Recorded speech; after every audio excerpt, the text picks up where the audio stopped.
Et bonjour, bonsoir chers auditeurs, bienvenue dans notre calendrier de l'Avent que nous avons décidé cette année de vous offrir pour cette période qui va précéder les fêtes et qui va nous mener tranquillement vers Noël. Je suis Falsiparum. Et moi, Bloody Nurse. Moi, Bookie Nurse. Moi, Falchistera. Et moi, Bloody Muse.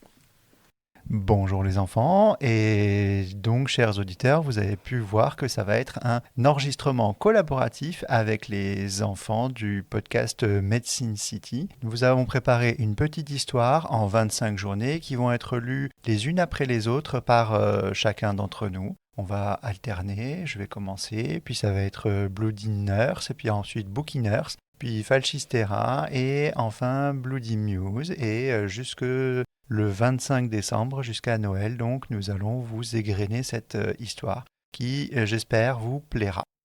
Vous êtes prêts ? Oui. Oui. Oui. Oui. Jour 20. La foi du chef. La nouvelle du réveil de Timéo s'était répandue comme un parfum dans tout l'hôpital. Même les plus sceptiques souriaient en coin. On parlait d'un petit miracle, mais personne n'osait employer le mot trop fort, comme s'il pouvait s'envoler, s'il était prononcé trop vite. Élise, elle, sentit un apaisement étrange. Depuis le matin, elle percevait la présence d'Antoine, non plus dans les couloirs, mais dans la chaleur tranquille du service, dans les voix, les rires, le souffle même des patients.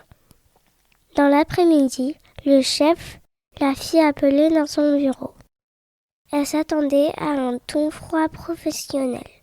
Mais lorsqu'elle entra, il était assis, le regard perdu vers la fenêtre, les mains croisées sur son bureau. « Fermez la porte, Morel. » Elle obéit. Un long silence suivi, seulement rythmé par le tic-tac d'une horloge murale. « Vous avez entendu parler du petit Timéo, évidemment. »« Oui, docteur, il va bien. C'est exceptionnel. Médicalement, inexplicable. » Il laissa échapper un souffle. « Vous savez, quand j'étais jeune médecin, je croyais que tout s'expliquait. Il suffisait d'assez de chiffres, d'assez de raisons, d'assez de science. » Il se passa une main sur le visage. Mais hier soir, quelque chose s'est produit. Élise pencha la tête. « Que voulez-vous dire ? » J'étais seule ici. Je remplissais un rapport. Et j'ai entendu une voix calme, vieille. Elle m'a dit « N'oublie pas d'aimer ». Élise sentit son cœur bondir. Cette phrase, oui, celle que j'ai cru rêver le jour de mon malaise. Mais cette fois, je l'ai entendue clairement. J'ai levé les yeux et il hésita, comme s'il craignait de se ridiculiser. J'ai vu un homme, grand, manteau ancien, écharpe bordeaux. Il souriait, il tenait votre dossier. Élise pâlit.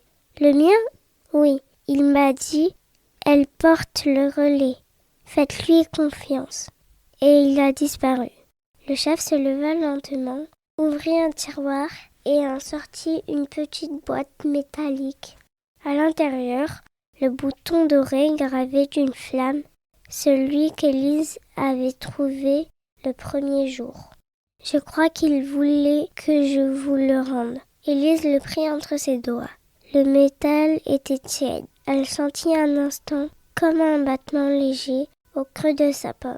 Le chef reprit d'une voix adoucie. « Vous savez, Morel, je ne crois pas aux fantômes, mais je crois que certains souvenirs sont plus vivants que nous. » Elle hocha lentement la tête. Peut-être que croire, c'est juste accepter d'être traversé par quelque chose de plus grand.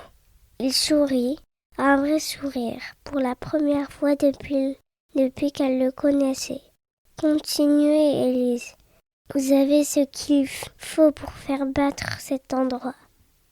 En quittant le bureau, elle remarqua un reflet doré sur le mur. Une carte cartonnée accrochée par une punaise invisible. 19e lumière demain. Ceux qui doutent le plus sont loin ceux qui croient le mieux. Elle décrocha, la glissa dans sa poche et sortit dehors. La neige recommençait à tomber, fine, tranquille, presque chaude, comme si le ciel lui-même bénissait la foi retrouvée d'un homme qui, enfin, avait appris à écouter.